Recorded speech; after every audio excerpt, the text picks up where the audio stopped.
Reset എന്ന ഡ്രാമയുടെ 5ാമത്തെ എപ്പിസോഡിന്റെ തുടക്കത്തിൽ താൻ സഞ്ചരിച്ചിരുന്ന ബസ്സാണ് അപകടത്തിൽപ്പെട്ടതെന്ന് തിരിച്ചറിഞ്ഞതോടെ ബസ്സിലേക്ക് കയറാൻ അനുവദിക്കാതെ തന്നെ തടഞ്ഞവർക്ക് അപകടത്തെക്കുറിച്ച് നേരത്തെ അറിയാമായിരുന്നു എന്ന സംശയം പൂച്ചയുമായി വന്ന പയ്യന് തോന്നുന്നു. ലിഷിയും ഹെയ്നും റെസ്റ്റോറൻറ്റിലിരുന്ന് ഫുഡ് കഴിക്കാൻ തുടങ്ങിയായിരുന്നു ഈ സമയം.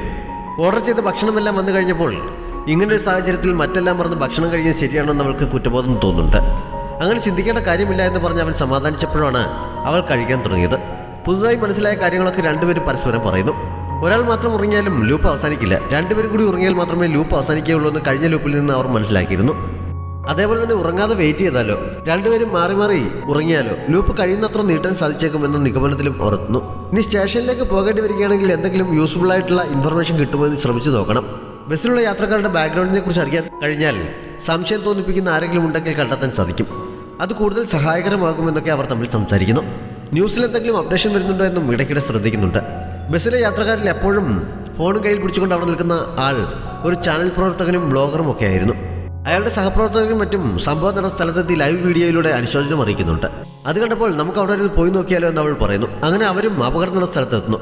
അവിടെ ഫാൻസ് അയാളുടെ പടമൊക്കെ വെച്ച് മെഴുകുതിരികളൊക്കെ കത്തിക്കുന്നുണ്ടായിരുന്നു. അയാൾ ബസ്സിൽ നിന്ന് ചെയ്ത വീഡിയോയുടെ QR കോഡും ആരും അവിടെ പോസ്റ്റ് ചെയ്തിരുന്നു. ലിഷി അത് സ്കാൻ ചെയ്ത് ആ വീഡിയോ കണ്ടു നോക്കുന്നു. അവർ അത് കണ്ടുകൊണ്ട് നിൽക്കുമ്പോഴാണ് നിങ്ങൾ എൻ്റെ ബാഗിൽ എന്തെങ്കിലും തിരയുകയായിരുന്നോ എന്ന് ചോദിച്ചുകൊണ്ട് പൂച്ചയുമായി പോയ പയ്യൻ അവരുടെ അടുത്തേക്ക് വന്നത്. നീ എന്തോ തെറ്റിദ്ധരിക്കുകയാണെന്ന് പറഞ്ഞ് ഹീൻ അവളെ പിടിച്ചുകൊണ്ട് അവിടെ നിന്ന് പോകാൻ തുടങ്ങിയെങ്കിലും അവൻ പിന്നെയും അവരെ പിടിച്ചു നിർത്തിയിട്ട് ബസ് പൊട്ടിത്തെറിക്കുമെന്ന് നിങ്ങൾക്കറിയാമായിരുന്നു, നിങ്ങൾ എന്നെ രക്ഷിക്കാൻ ശ്രമിച്ചതാണെന്നൊക്കെ ചോദിക്കുന്നു. അവർ മറുപടി പറയാതെ പോകാൻ തുടങ്ങിയപ്പോൾ അവൻ പോലീസിനെ വിളിക്കാനായി ഫോൺ എടുക്കുന്നു. ലിഷി ഫോൺ പിടിച്ചു വാങ്ങിയിട്ട് ഇവിടെ നിന്ന് സംസാരിക്കാൻ കുറച്ച് ബുദ്ധിമുട്ടുണ്ട് എന്ന് അവനോട് പറയുന്നു.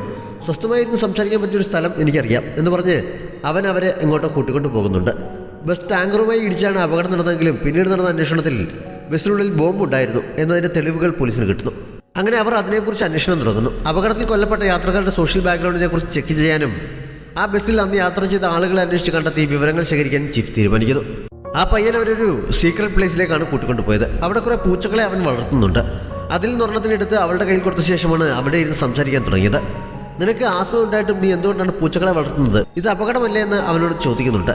കുട്ടിക്കാലം മുതൽ എനിക്ക് പൂച്ചകളെ വളരെ ഇഷ്ടമാണ്, പക്ഷേ എനിക്ക് ആസ്മയുള്ളത് കൊണ്ട് അമ്മ പൂച്ചകളെ വളർത്താൻ അനുവദിക്കാറില്ല. അതുകൊണ്ട് വളർന്ന് ജോലിയൊക്കെ കിട്ടി സ്വന്തം കാലിൽ നിൽക്കാറായപ്പോൾ ഞാൻ ഈ സ്ഥലം റെന്റിനെടുത്ത് അവയെ കെയർ ചെയ്യുകയാണ് എന്നവൻ പറയുന്നു. പറഞ്ഞുകൊണ്ടിരിക്കുന്നതിനിടയിലാണ് ആസ്മയുള്ള വിവരം അവർ എങ്ങനെ അറിഞ്ഞുവെന്ന് അവൻ ചിന്തിച്ചത്. എന്തും മറുപടി പറയണമെന്നറിയാതെ ലിഷിയൊക്കെ കുഴപ്പത്തിലാകുന്നു. നമുക്ക് സത്യം പറഞ്ഞാലോ എന്നവൾ ഹെയ്നോട് ചോദിക്കുന്നുണ്ട്. അവൻ പെർമിഷൻ നൽകിയതോടെ ലൂപ്പിനെ കുറിച്ച് അവൾ അവനോട് പറയുന്നു. തങ്ങൾ പറയുന്നതൊന്നും അവൻ വിശ്വസിക്കില്ലായിരിക്കും എന്ന് ചിന്തിച്ചുകൊണ്ടാണ് അവളത് പറഞ്ഞത്. പക്ഷെ അവൾ പറഞ്ഞതൊക്കെ അവൻ പൂർണ്ണമായി വിശ്വസിക്കുന്നു. സാധാരണ ഓഗസ്റ്റ് മാസത്തിലാണല്ലോ ലൂപ്പ് സംഭവിക്കാറുള്ളത്, ഇതിപ്പോൾ എന്താണ് നേരത്തെ ആയത് എന്നാണ് അവൻ ചോദിച്ചത്. ലൂപ്പും ഓഗസ്റ്റും തമ്മിൽ എന്താണ് ബന്ധമെന്ന് അവർക്ക് മനസ്സിലാകുന്നില്ല. അവനവിടെ ഇരിപ്പുണ്ടായിരുന്ന കുറെ ബുക്കുകളിൽ തിരിഞ്ഞിട്ട് ഒരു ബുക്ക് എടുത്ത് അവരെ കാണിക്കുന്നു. 8 എന്ന് എഴുതുന്നത് തിരിച്ചു പിടിച്ചു കഴിയുമ്പോൾ അതിങ്ങനെ അവസാനമില്ലാതെ തുടർന്നുകൊണ്ടിരിക്കുകയാണല്ലോ, അതുകൊണ്ട് ആ മാസത്തിലാണ് ലൂപ്പ് സംഭവിക്കാൻ സാധ്യതയുള്ളത് എന്ന് പറയുന്ന അവന്റെ പൊട്ട തിയറി കേട്ടപ്പോൾ ഹെയ്നു ചിരി വരുന്നു. താങ്കൾ പറഞ്ഞത് അവന് വിശ്വാസമായില്ല എന്നോർത്ത് ലിഷിക്ക് ശരിക്കും സന്തോഷമാകുന്നു. അവർ പറഞ്ഞത് വിശ്വാസമായി എന്ന് മാത്രമല്ല അവർക്കൊപ്പം ലൂപ്പിൽ കയറാനുള്ള ആഗ്രഹവും അവൻ പ്രകടിപ്പിക്കുന്നു. ഒരാളെ കൂടി കൂട്ടിന് കിട്ടിയതിന്റെ സന്തോഷത്തോടെയാണ് ലിഷി അവനോട് ഇടപെടുന്നത്. പക്ഷെ അവൾ അവനോട് അത്ര അടുപ്പം കാണിക്കുന്നത് ഹെയ്നു തീരെ ഇഷ്ടപ്പെടുന്നില്ല. അതുകൊണ്ട് നീ ഞങ്ങൾക്കൊപ്പം ലൂപ്പിൽ കയറാൻ സാധ്യതയില്ല എന്ന് പറഞ്ഞ് അവൻ എതിർക്കുന്നുണ്ട്. അവർ തമ്മിൽ തർക്കമുണ്ടാകാൻ അവൾ പക്ഷെ സമ്മതിക്കുന്നില്ല. ഇനിയിപ്പോൾ ഇതിനൊന്നും സമയം കളയാനില്ല, അടുത്തതായി നമ്മൾ ആരെ സംശയിക്കണമെന്ന് ചിന്തിക്കാൻ നോക്കാമെന്ന് അവൾ പറയുന്നു. അവൻ ബസ്സിൽ കയറിയിട്ടില്ലാത്തതിനാൽ ബസ്സിലുള്ള യാത്രക്കാരൊന്നും അവൻ അറിയില്ല. അതുകൊണ്ട് അവർ ഒരു ചിത്രം വരച്ച് ഓരോരുത്തരെയും ഇരുന്ന സ്ഥലവും കാഴ്ചയിൽ എങ്ങനെയുണ്ടെന്നും ഒക്കെ അവനോട് വിവരിക്കുന്നു. അങ്ങനെ അവർ ഓരോരുത്തരെയും കുറിച്ച് മനസ്സിൽ തോന്നിയതൊക്കെ പറഞ്ഞുകൊണ്ടിരിക്കുന്ന സമയത്താണ് അവൻ്റെ അമ്മ വിളിച്ചിട്ട് എത്രയും പെട്ടെന്ന് വീട്ടിലെത്താനായി നിർബന്ധിക്കുന്നത്. അതുകൊണ്ട് തൽക്കാലം ഡിസ്കഷനൊക്കെ അവസാനിപ്പിച്ച് അവന് വീട്ടിലേക്ക് പോകേണ്ടി വരുന്നു. പോകുന്നതിന് മുമ്പ് അവിടെ ഉണ്ടായിരുന്ന പൂച്ചകൾക്കൊക്കെ അവൻ തീറ്റ കൊടുക്കുന്നുണ്ട്. കഴിഞ്ഞ ലൂപ്പിൽ ഞാൻ മരിച്ചപ്പോൾ പിന്നെ ഇവരുടെ കാര്യം എന്തായി തീർന്നു എന്ന് അവൻ അപ്പോഴാണ് ചിന്തിച്ചത്. അവൻ അങ്ങനെ ഒരു സീക്രട്ടുള്ള കാര്യം വീട്ടിലുള്ളവർക്കറിയില്ല. അവിടെ നിന്ന് പുറത്തിറങ്ങി കഴിഞ്ഞപ്പോൾ ലിഷിക്കും ഹെയ്നും പോകാൻ സ്ഥലമില്ല എന്ന് പറഞ്ഞ് വേണമെങ്കിൽ ഇന്ന് രാത്രി അവിടെ തങ്ങളുടെ പെർമിഷൻ നൽകുന്നു. ഡോർ ലോക്കിന്റെ പാസ്വേഡും പറഞ്ഞു കൊടുക്കുന്നു. തൽക്കാലം അവിടെ കഴിയാൻ ഉദ്ദേശമില്ല എന്ന് അവൾ അറിയിക്കുന്നു. അടുത്ത ദിവസം ഞാൻ ലൂപ്പിലേക്ക് കയറിയില്ലെങ്കിലും എനിക്ക് നിങ്ങളെ സഹായിക്കാൻ കഴിയും, നിങ്ങൾ കാര്യം പറയുമ്പോൾ ഞാൻ എന്തായാലും വിശ്വസിക്കും എന്ന് അവൻ പറയുന്നു. ബാഗിൽ പൂച്ചയുള്ള വിവരവും നിങ്ങളൊരു സീക്രട്ട് പ്ലേസിൽ പൂച്ചകളെ വളർത്തുന്ന കാര്യമൊക്കെ പറഞ്ഞാൽ നീ പെട്ടെന്ന് ഞങ്ങളെ വിശ്വസിക്കുമോ എന്ന് അവൾ ചോദിച്ചപ്പോൾ അവൻ അതും സമ്മതിക്കുന്നു. ലൂഡി എന്നാണ് അവന്റെ പേര്, പക്ഷേ പൂച്ചകളുടെ രക്ഷകനായ ലൂഡി എന്ന് പറയാനാണ് എനിക്കിഷ്ടം എന്ന് പറഞ്ഞിട്ട് ഇത് പറഞ്ഞാലും ഞാൻ നിങ്ങളെ പെട്ടെന്ന് വിശ്വസിക്കുമെന്ന് അവരോട് പറഞ്ഞിട്ടാണ് അവൻ പോയത്. അന്ന് രാത്രി തങ്ങാനായി ഹെയ്ൻ ഒരു ഹോട്ടലിൽ മുറി ബുക്ക് ചെയ്തിരുന്നു. അവൾ ആദ്യമായിട്ടാണ് അങ്ങനെ ഒരു സ്ഥലത്ത് വരുന്നത്. അതിൻ്റെതായ പരിങ്ങലുണ്ട്. അവളോട് റൂമിലേക്ക് പോയിക്കോളാൻ പറഞ്ഞിട്ട് അവൻ നൂഡിൽസ് വാങ്ങാനായി പോകുന്നു. രാത്രി മുഴുവൻ ഇരുന്ന് ഗെയിം കളിക്കാൻ കഴിയുന്ന വിധത്തിൽ കമ്പ്യൂട്ടറും അതിൻ്റെ അറേഞ്ച്മെൻറ്റ്സും ഒക്കെയുള്ള റൂമായിരുന്നു അത്.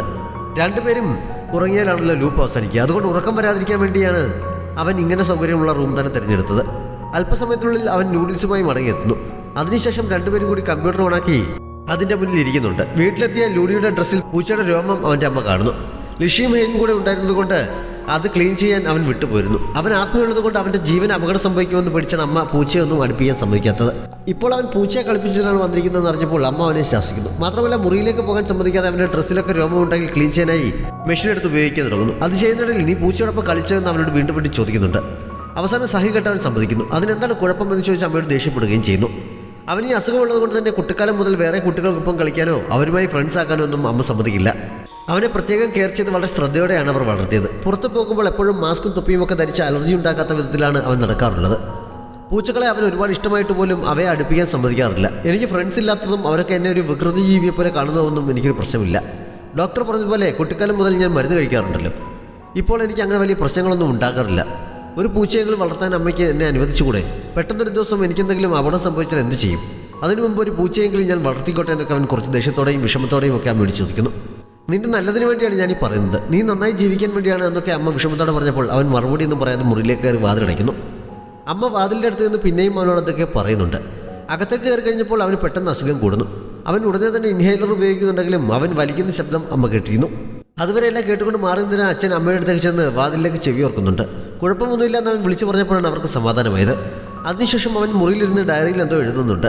പോലീസിന്റെ അന്വേഷണത്തിൽ ഹെയ്നും ലിഷയും കൂടി ലൂഡിയെ ബസ്സിൽ കയറാൻ അനുവദിക്കാതെ പിടിച്ചെടുക്കുന്ന വീഡിയോ കണ്ടെത്തുന്നു. അങ്ങനെ അവരെ മൂന്നുപേരെയും കുറിച്ച് അന്വേഷിക്കാൻ സുപ്പീരിയർ ഓർഡർ നൽകുന്നു.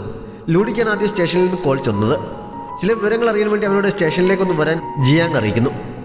പുറപ്പെടാൻ തയ്യാറായി അവൻ മുറിക്ക് പുറത്തേക്ക് ഇറങ്ങിയപ്പോൾ എവിടെ പോവുകയാണെന്ന് ചോദിച്ച് അമ്മ തടയുന്നു. സ്റ്റേഷനിലേക്ക് പോവുകയാണെന്ന് അറിഞ്ഞപ്പോൾ അച്ഛനും അവൻ്റെ കൂടെ ചെല്ലാൻ തയ്യാറാകുന്നുണ്ടെങ്കിലും അവൻ ആദ്യം സമ്മതിക്കുന്നില്ല.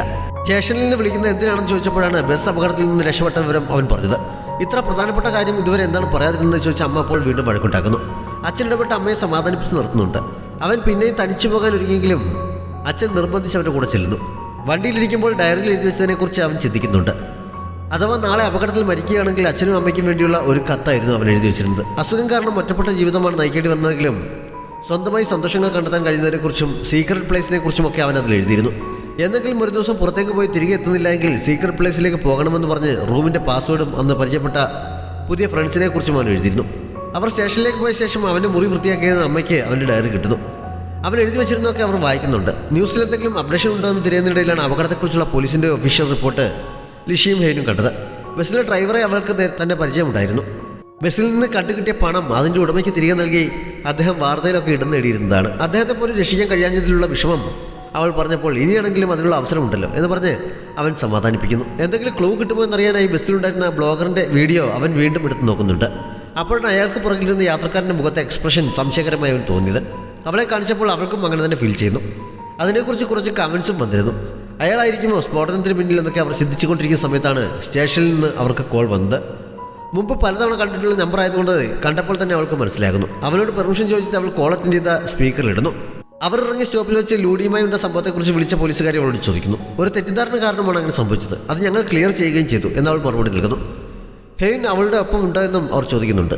ഉണ്ടെന്ന് പറഞ്ഞപ്പോൾ അവരെയും കൂട്ടി ഇപ്പോൾ തന്നെ സ്റ്റേഷൻ വരെ ഒന്ന് വരണം, ബസ്സിൽ സഞ്ചരിച്ചവരിൽ നിന്ന് വിവരങ്ങൾ ശേഖരിക്കാനാണെന്ന് പോലീസുകാർ അറിയിക്കുന്നു. ഉടനെ എത്താമെന്ന് പറഞ്ഞ് അവൾ ഫോൺ വയ്ക്കുന്നു. വീണ്ടും സ്റ്റേഷനിലേക്ക് പോകണമെന്ന് കേട്ടപ്പോൾ ഹെയ്ൻ ആകെ അസ്വസ്ഥനാകുന്നുണ്ട്. സത്യം പറയാതെ എന്തെങ്കിലുമൊക്കെ പറഞ്ഞ് പിടിച്ചു നിൽക്കാം എന്നവൻ പറയുന്നു. ഒരു തരത്തിൽ സ്റ്റേഷനിലേക്ക് പോകുന്നത് നല്ലതാണ്, യാത്രക്കാരെ കുറിച്ച് ചിലപ്പോൾ എന്തെങ്കിലും വിവരങ്ങൾ കിട്ടിയേക്കും എന്ന് പറഞ്ഞ് അവൾ ആശ്വസിപ്പിക്കുന്നു. അപ്പോഴാണ് ക്യാമറയിലൂടെ പോലീസിന് നമ്മളെ അന്വേഷിച്ച് കണ്ടെത്താൻ കഴിഞ്ഞെങ്കിൽ ലൂഡിയെയും അവർ കണ്ടെത്തി കാണണമല്ലോ, അവൻ എന്തായിരിക്കും അവരോട് പറഞ്ഞിട്ടുണ്ടാകുക, ചോദ്യം ചെയ്യൽ നേരിടാൻ അവന് കഴിയുമോ എന്നൊക്കെ ഹെയ്ൻ സംശയിച്ചത്. അവൻ്റെ നമ്പർ വാങ്ങിയില്ലല്ലോ എന്ന് അവളും വിഷമത്തോടെ പറയുന്നു. ലൂഡിയെ ജിയാങ് ഈ സമയം ചോദ്യം ചെയ്തു തുടങ്ങിയിരുന്നു. അവൻ വളരെ കെയർഫുള്ളായിട്ട് അവർക്ക് സംശയമൊന്നും തോന്നാത്ത വിധത്തിലാണ് ഉത്തരങ്ങൾ നൽകിക്കൊണ്ടിരിക്കുന്നത്. ലൂപ്പിനെ കുറിച്ചൊന്നും പറയുന്നതേയില്ല. അപ്പോഴാണ് ചീഫ് അകത്തേക്ക് കയറി വന്നത്. ചീഫിൻ്റെ കൈവശം അവൻ്റെ അച്ഛൻ ഇൻഹേലർ കൊടുത്തു വിട്ടിരുന്നു. ഞാൻ ഓൾറെഡി മരുന്ന് കൊണ്ടുവന്നിട്ടുണ്ട്, എനിക്ക് കുഴപ്പമൊന്നുമില്ല, ഞാനങ്ങ് എത്തിക്കോളാം, അവരുടെ വീട്ടിലേക്ക് പോയിക്കോളാൻ പറയാമോ എന്ന് അവൻ അദ്ദേഹത്തോട് ചോദിക്കുന്നു. നിന്റെ അച്ഛൻ വളരെ വിഷമിച്ചാണ് നിൽക്കുന്നത്, നിന്റെ ചോദ്യം ചെയ്യൽ കഴിഞ്ഞിട്ട് വേണം അദ്ദേഹത്തിൻ്റെ ഒപ്പം തിരികെ പോകാൻ എന്ന് അവനോട് പറഞ്ഞിട്ട് അതുവരെ അവൻ പറഞ്ഞതിനെക്കുറിച്ചൊക്കെ ചീഫ് ജിയാങ്ങിനോട് ചോദിക്കുന്നു. സംശയിക്കത്തക്കതായി ഒന്നുമില്ല, മിസ്സായ ബാഗാണെന്ന് കരുതി അത് പരിശോധിക്കാൻ വേണ്ടിയാണ് അവർ ഇവനെ പിടിച്ചു നിർത്തിയത്. തെറ്റിദ്ധാരണ എന്ന് മനസ്സിലായപ്പോൾ അവർ പോവുകയും ചെയ്തു എന്ന് ജിയാങ് പറയുന്നു. അങ്ങനെ ഒരു അതിക്രമം കാണിച്ചിട്ടും അവരോട് അവൻ ക്ഷമിക്കാൻ തയ്യാറായതിനെ ചീഫ് പ്രശംസിച്ചപ്പോൾ എൻ്റെ പൂച്ച ചാടിപ്പോയപ്പോൾ അവർ അതിനെ കണ്ടെത്താൻ സഹായിച്ചു. പ്രത്യേകിച്ച് ആ പെൺകുട്ടി അതിനെ കയ്യിലെടുത്തുകൊണ്ടാണ് വന്നത്.